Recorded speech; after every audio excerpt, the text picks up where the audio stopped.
Un caballero templario podía pasar meses sin tocar el agua. Meses. Su barba crecía sucia y enmarañada porque tenían prohibido afeitarse. Y el olor de uno de estos hombres era tan fuerte que podías detectarlo antes de verlo. Hoy te duchas en 5 minutos con agua caliente. En el siglo XII, bañarte era casi un pecado. Y sin embargo, estos hombres que apestaban, que dormían vestidos, que no tenían absolutamente nada propio, fueron los guerreros más temidos de toda Europa durante casi 200 años.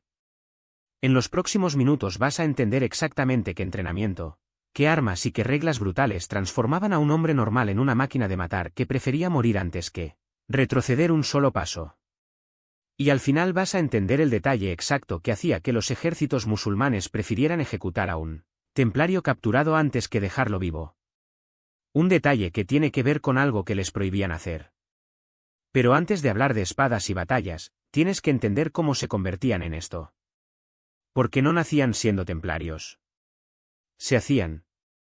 Cuando un hombre decidía unirse a la Orden del Temple, no estaba firmando un contrato de trabajo. Estaba renunciando a su vida. Literalmente. Pronunciaba 4 votos. El primero era pobreza. Y no pobreza de vivo con poco. Pobreza absoluta. La regla templaria era clara, ningún hermano tendrá nada en propiedad. Ni caballo. Ni espada. Ni ropa.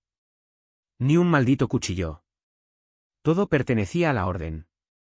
El segundo voto era castidad. Nada de mujeres. Ni siquiera podían besar a su madre o hermana. El contacto con cualquier mujer estaba prohibido. El tercero era obediencia. ¿Total? Incuestionable. Si tu superior te ordenaba marchar hacia una muerte segura, marchabas. Y el cuarto voto, el que los hacía diferentes a cualquier otro monje, era luchar por Tierra Santa hasta la muerte. Desde ese momento, dejabas de ser tú. Te afeitaban la cabeza, te daban una túnica blanca con una cruz roja, y te convertías en propiedad de la orden. Dormías en dormitorios comunes con otros 30 o 40 hermanos. Con la luz encendida toda la noche. Vestido. Con el cinturón abrochado. Siempre listo para saltar de la cama y luchar. Privacidad. 0. Posesiones. Ninguna. Identidad propia. Olvidada. ¿Cuántos días aguantarías tú viviendo así? ¿Una semana?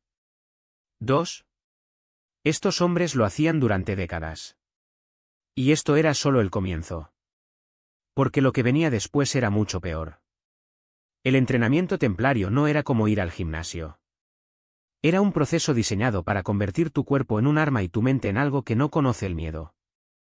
Imagina cargar con 30 kilos de armadura encima.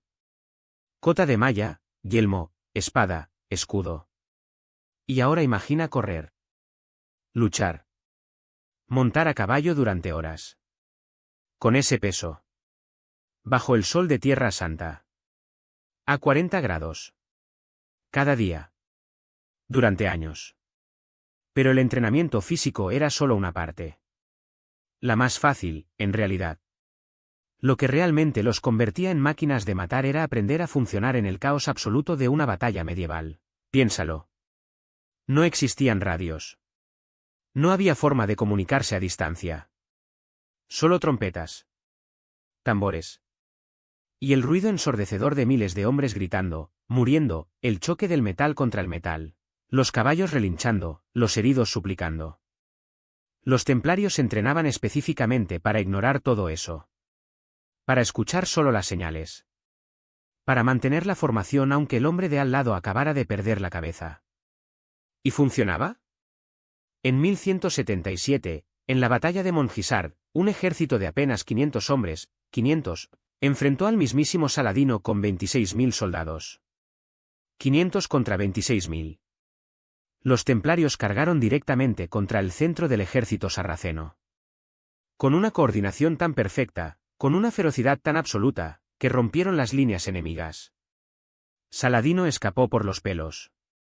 Miles de sus soldados murieron ese día. 500 contra 26.000. Y ganaron los 500. Pero de nada servía todo este entrenamiento si no tenían las armas adecuadas. La espada templaria era una obra de arte diseñada para matar. Recta. De doble filo. Con una empuñadura en forma de cruz que les recordaba constantemente por qué luchaban. Pero la espada era el arma secundaria. El arma de verdad, la que decidía las batallas, era la lanza de caballería. Imagina esto. Un templario montado en un caballo de guerra. Un animal de más de 500 kilos entrenado específicamente para el combate. En su mano, una lanza de 3 metros. Detrás de él, 100 hermanos más en formación perfecta. Cuando esa carga impactaba contra una línea enemiga, no había formación que aguantara. Era como un tren de mercancías atravesando una pared de papel. Y aquí viene algo que poca gente sabe. Los caballos templarios no eran simples monturas. Estaban entrenados para morder. Para patear. Para pisotear a los soldados enemigos caídos. Eran armas con 4 patas. Un templario a caballo era un sistema de combate completo. Lanza para la carga inicial. Espada cuando la lanza se rompía. Caballo para el caos. Pero las armas más letales no eran de metal. Eran las reglas. Presta atención a esto porque es lo más importante del vídeo. La regla templaria establecía algo que ningún otro ejército medieval tenía. Una prohibición absoluta de retirarse. Un templario no podía huir de la batalla. Bajo ninguna circunstancia. Solo si la bandera de la orden caía 3 veces, y no había más esperanza, podía un hermano abandonar el campo. ¿Y rescates? Prohibidos. En la Edad Media, cuando capturabas a un caballero enemigo, lo normal era pedir un rescate. Su familia pagaba y el caballero volvía a casa. Era un negocio. Con los templarios esto no funcionaba. La orden no pagaba rescates. Punto. Si te capturaban, te quedabas capturado. O morías. No había opción 3. ¿Y sabes qué efecto tenía esto en la batalla? Que un templario luchaba como si ya estuviera muerto. Porque básicamente lo estaba. No tenía nada que perder. No iba a huir porque no podía. No iba a rendirse porque nadie iba a pagar por él. Solo le quedaba una opción, matar o morir. En la batalla de Attin, en 1187, 230 templarios fueron capturados por Saladino. ¿Sabes qué hizo con ellos? Los ejecutó a todos.